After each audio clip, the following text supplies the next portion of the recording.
Yes, we're back with another riders, or pair of riders, and they're dangerous riders, to be honest. Boxes and coaches and all of that. What's your names, gents? Daily Perales, the Daily Effect Boxing, Trenches, owner of Trenches, co-owner of Trenches, and then Martin, the example Foru.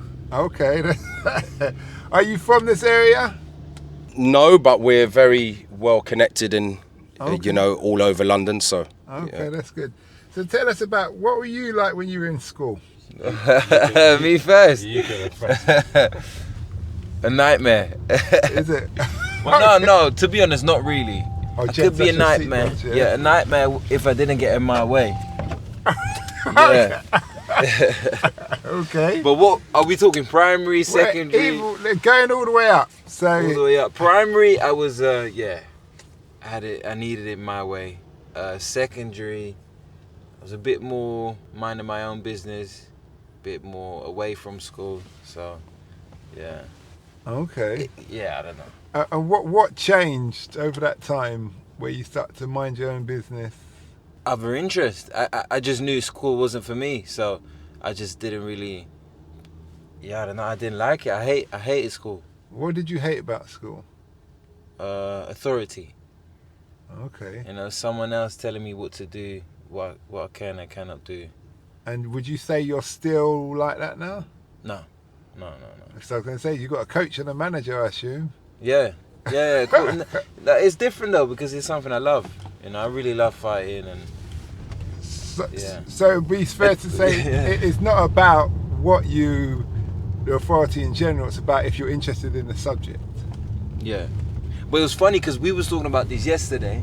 Yesterday we was talking about if I was to box, for example, or sparring, and someone would tell me, move your head. or you're doing this wrong. Yeah. Or I'm doing this or that wrong, then I'm not going to do it. I'm going to... I don't know, like... So even say I do my thing. But, is it? No, but 100... I listen to my coach. We got a great connection. We got the same vision, so... Where do you think that comes from, the desire to do different? Because you're not alone there. There's a certain amount of people on the planet who just will do the opposite. Well, for me, it comes from, I don't know, man. Childhood, Not... I mean, I didn't have a father around to tell me what I could and cannot do. Okay. My mum was there, but not really, not too much as well. Like, not really telling me what I don't know. Alright. But then to hear it from someone else, I used to get a lot in trouble with police and stuff, and then that will even, make it worse. And then school, and oh man, I hated it. No, I can understand that. Yeah. So a lot of people, it's like, if your father's there when you're young, you're used to someone you admire guiding you. You have faith and trust and opportunity in them. But then when the only authority figure has no real interest in you, it's just telling you what to do, then it becomes frustrating. Yes, exactly. In that respect. Yeah. I got a lot better when I started boxing now. Okay. Yeah. And why do you think that is? Why I got better? Yeah, why do you think it got better when you was doing boxing? It brought me discipline. I was like, oh wait a minute, it's okay to listen, and it's okay, to have someone else, look over you and look out for you. Okay, that's interesting. A lot of people say that similar thing with the military.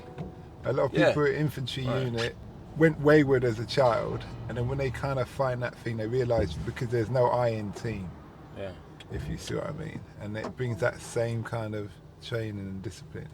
Yeah. So, what age did you start boxing? I was 13. Okay. Yeah. And what part of London did you grow up in? I didn't. I was born and raised in the Netherlands. Oh, is it? Yeah. So what is that? Was that? I've started to picture now. So there's probably a lot of racism there because I hear a lot of stories from passengers. Not really where I was from, because in the neighborhood I lived was only immigrants. Oh, okay. Yeah. So, I mean, yes, in school maybe, we can say it everywhere. Racism is everywhere, right? Yeah, within the Europe. Yeah. Yeah. Well, even outside of Europe. Yeah, I suppose so. Yeah, I suppose so. So you started boxing, and was it a thing like you stopped school and you were just going there daily? No, I didn't stop school. No, I was 13. Yeah, you'd be surprised. A lot. Some people Yeah, drop no, out. true. But yeah, I was doing it a few times a week. Okay. Yeah. And how was that for you? Was it a shock to the system, or were you just super fit anyway? No, because I love fighting. So I used to always fight my brothers and stuff, and kids on the playground, and so I grew up fighting a lot.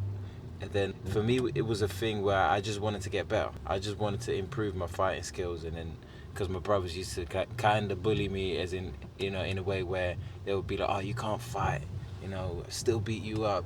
And it was very close in age, yeah. And then, it's just started boxing, and I loved it. Was your brothers boxing as well? One of them, yes. Yeah. How many brothers you got? Just 2.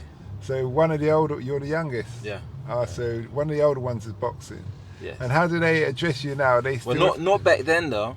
Okay. No, then none of it. We weren't allowed to do any martial arts. Really? Yeah. Well, your mum? Yeah, because she would think that it will make us worse.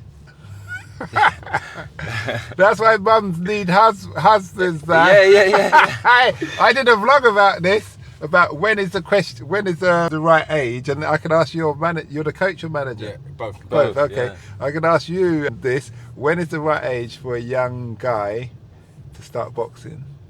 That was the question to the vlog. What would you say? Well, I'm coaching a kid right now who's 11. Just turned 12, and he's had 15 fights, won 15. He just won the national championship.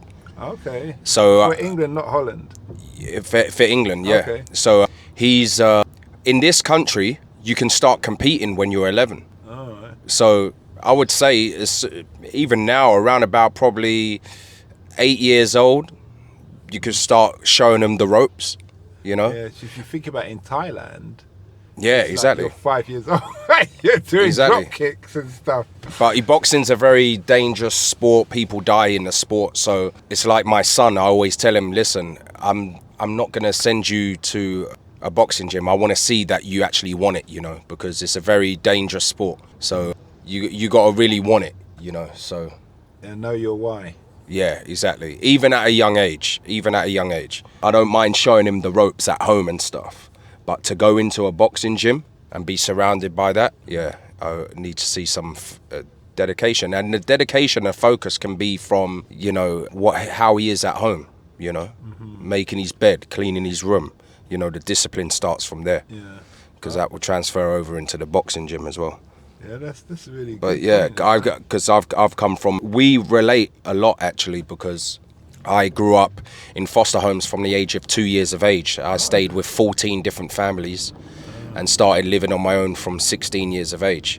Okay. So for me, boxing, pretty similar to him, as in not wanting to listen to someone that's telling me what to do. So with boxing, I created this for myself. I created my empire. I built up my name. I've, took on fighters and, gone on a journey with them. I've just opened up my gym. So to me, it's a world that I've created that nobody can destroy, like people destroyed my childhood. Like I have full control over it. Mm-hmm. So like when I step into the boxing gym, or when we step out into arenas, like the last one was was at Wembley Arena, 10,000 people. When I step out there, it's like there's no fans in the arena. I'm in my element, in my world. But when I'm out here, I'm a bit more reserved, and Okay. Yeah. So you're on Sky and everything. Then you're doing these shows. Yeah. We're everywhere. Okay. Yeah. You need to remind people where's your gym.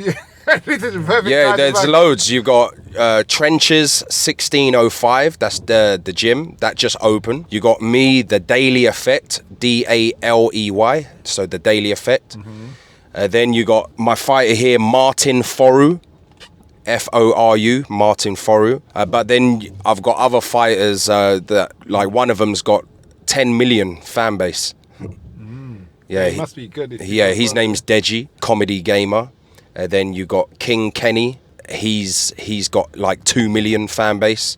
So we're all known we're all good with social media and stuff like that. Everyone knows who we are. Okay. So yeah. So both your stories are very interesting. There's a lot of questions I need to ask. Were you brought up in Netherlands as well? No. I was born in. I was brought up in Hertfordshire. Okay. In a little town called Ware. Oh, okay. And Yeah. you find yourself in London. When I was first time I stepped foot in London was probably around 13. Okay. I came to a temporary foster home. And it's the first time I saw London, and I remember the other foster kids in the home took me down to the West End, and as a 13-year-old, the West End looked like Las Vegas to me. Yeah. So when you've been out in the countryside, locked away, I could walk the whole town in 10 minutes. Yeah. And then all of a sudden, and seeing all these bright lights, that's what made me ask the social services, can I get a permanent move to like foster homes in London? So that's what made me come to London. I was adopted. Oh, was I you? Fostered, yeah. I was in children's home from 6 months. Oh. Yeah, so we have something in common there. I probably want to interview. So I'm going to do a whole session of people who've been adopted and in care. Yeah. Interviews. Yeah, that's a big one, yeah. Doing a season of that and post it out there because I've got different platforms. Yeah, there's not a lot. It's good because a lot of people need more, I think, awareness about the care system. Yeah, about what the recently there was a documentary not long ago, a little episode on, and it had Chris Agabusi I see that. on it. Yeah. So that was interesting. And he was in Wales or Devon or something. Yeah. Yeah. And it was what hit home to me is Chris Agabusi. He was saying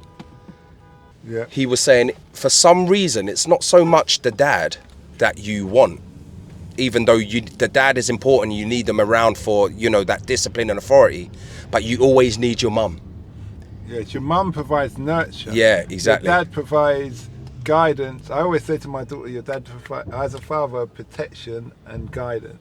Yeah. And discipline. That's my role. Your mum's is to nurture. Yeah. And yeah, you make mistakes or whatever in life, so you always need that nurture. Especially with women, because I never had a mother. I've made a lot of mistakes with women because you're always looking for that, that, I don't know, mother figure in a woman, I guess. Yeah, it's interesting. I would say I lean more to having a father to guide you. So when you have that father to guide you, then you naturally know how to deal with women. Oh, okay. Because the father, think about it, father typically being the head of the house. That doesn't mean he's a dictator. That means he's when he makes sure everybody has what they need. The mum runs the house. My friend who's been married for 28 years says he is the head, but his wife's the neck. Yeah. The head can only move if the neck allows him to. But he is the head. That's like Martin here. He finds it hard. You married Martin? No, but he finds it hard to like if there's a woman he likes. Even if he likes her and has feelings for her, he just finds it difficult. I start exposing me. No, I bet. It's life, isn't it? Yeah, we've all got our things, and it's not even anything is about recognising. Yeah. To move forward. So, how did you two meet? You start because you came to the country, so you can answer that. And why did you leave Netherlands? Well, I was back and forth since the age of 5, so I was going back and forth because my parents separated when I was young. Right? Oh, so one's from here. Not from. So my dad's Ugandan, my mum's Dutch. Okay. And Ugandan was colonized by the Brits. Yeah. So there's a lot of, well, not a lot, but yeah, Ugandans tend to move to the UK. Yeah. So I got quite a bit of family here. So it was just for visiting, but I felt more at home being here than being in the Netherlands. And why is that? Not sure. Maybe more people of color, more people I can relate to. And I'm a city boy at heart, I just like big cities but yeah, when I was 18 or 19, I made the decision to permanently move to the UK because I wanted to pursue my career. I wanted to be a professional boxer, and in the Netherlands, professional boxing is very small. Yeah, it's a small country, isn't it? Yeah, it is. About 2 million or something? Nah, maybe 16. 16, okay. Yeah, it's small, but it's quite a few people live there. All right. But yeah, so when I moved here, but already one of the boys in the area who I inspired to box, he started boxing. So I was here every, summer, winter, whenever I got the time or whenever I got expelled or, something was happening in the Netherlands, I'll come to the UK. And then one of the boys I inspired to box, and then when I was here, he goes, come with me to All Stars, the name of the gym is. And then, I heard of that. Where's that? It's in West, but by Harrow Road. Oh, okay. Labrador, nearly Labrador. Yeah, there we met. That's where we met. Yeah. Oh, yeah. Straight away we start, doing some pad work and and then actually I really wanted to go professional, right? And I spoke my mind. I said, listen, I want to go pro, and I think that's when you got your license to go pro. Yeah, as a coach. I got my, because I used to fight as well, amateur and professional. Then I stopped because of an injury, but I just told myself I want to keep that same focus and dedication, and I could have been a world champion. It didn't work out, but I'm going to create world champions. So I decided to get my pro license. So we've actually been on the journey together from the first day. What kind of injuries, because that's a big decision to make, to stop your career based on an injury. What kind of injury is that you would decide, I have to take a different route in this sport I love? Well, mine was my rib, because it never healed properly. So getting hit there, when I was in America, I got hit there again, and I just, you know what, I'm going to call it a day. But obviously boxing, it could be anything. The worst one obviously is brain injuries. You get a blood clot on the brain, and then that's the end. You would never get a license again. Do you have to, as a boxer, you have to get a medical like every year? Yeah, you have to get brain MRI for your brain. You have to get a full body check. You have to get eye test, HIV, hepatitis. Oh yeah, that makes sense. Yeah, so. So there's a lot going into. It's not just getting in the ring and scrapping. Yeah. No. No, I bet you any money that all the fighters are more scared of the HIV result than getting in the ring. Oh yeah, they've been misbehaving. Yeah, I hear you. What have you two learned from the industry that you wish you knew when you had started? To try. Actually, I'll say what my brother told me. One of my older brothers who was a boxer, he told me when I first got into the industry, because he was very known in boxing. He had over 100 fights. And he told me, bro, watch what you say and who you say it to. And that's the only advice he gave me after all the experience he has in boxing. That's the only advice. He goes, I don't need to tell you anything, how to coach people, what to do, etc. But just watch what you say and who you say it to, because boxing's a small world, and there's a lot of, obviously, cruel people in boxing that don't have your best interests at heart. On the surface they look like your friends, but really they're not your friends. So, and that's why I became a manager as well, because I thought, especially, I became a manager really just for Martin, because we've been through the journey together and we trust one another. And instead of having a manager is not with you day to day and just calls you once in a blue moon, then why not just, be there when he wants me, you know what I mean? Yeah, have someone who's fully in, yeah, okay. I hear you. What about you, Martin? What have you learnt that you wish you knew when you started? Look at that smile. There's many things I wish I can't say I didn't know it, because everyone knows there's corruption and everyone knows there's politics, but I never knew how serious it was until you experience it for yourself. There's a lot of money involved in the game though, isn't it? Yeah. When you say corruption, in what sense? Well, let's not go too deep now. Okay. But I don't know, man. It's not all about talent, It's just about who you know. Like if you can, it's a bit like I saw something talk about MMA, where they talk about there's a lot better fighters than, what's the Irish guy's name? Conor McGregor. Yeah, Conor. Yeah. But because Conor can really put on a show, really thing. So who are you going to take? Are you going to take the quiet actor, quiet boxer, or MMA fighter who doesn't, who will always win, but he's just quiet? Well, that's even a different aspect though. But there's also ticket sales. No, but there's also like fighters that might not be so talented, even not talkative, they're not marketable, but still they're being put on these massive shows just because they've got big money backers, or you know what I'm trying to say? Like, they sell a lot of tickets and I hear you. It's not too much to do with talent. Yeah. It's far from talent a lot of the time. Yeah. You can have someone that sells, just because they sell 2,000 tickets, they're getting a big contract, and they probably won't even become world champion, but they're making money in the short term. So they just sign them on the contract and then build them and maneuver them in a way where they stay away from the big fish, just to make them as much money as possible for as long as possible.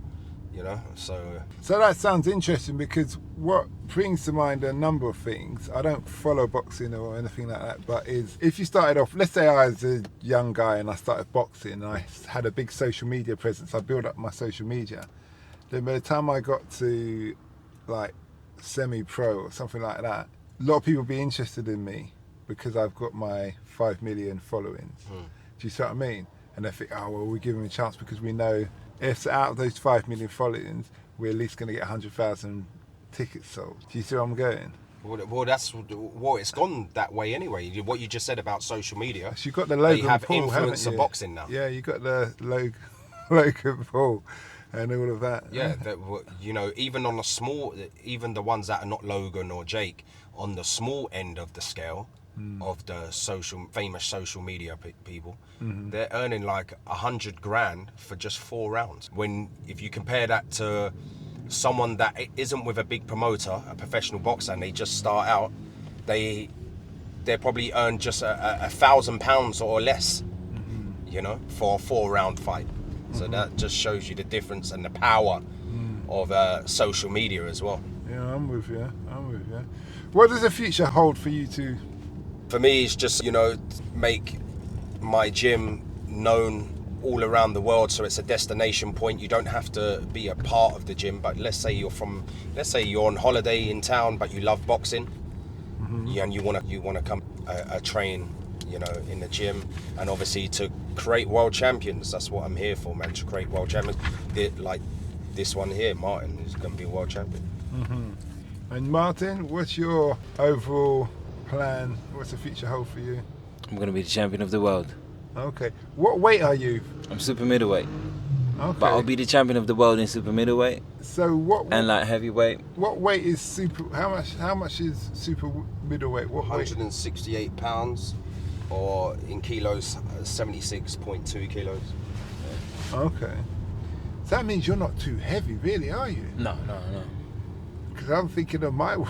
Yeah, I'm like only when he goes back home to Uganda, he puts on. I'm 116 kilograms. Okay. You're 116. Yeah. Okay, yeah. And I used to be heavier. I've actually dropped. Yeah.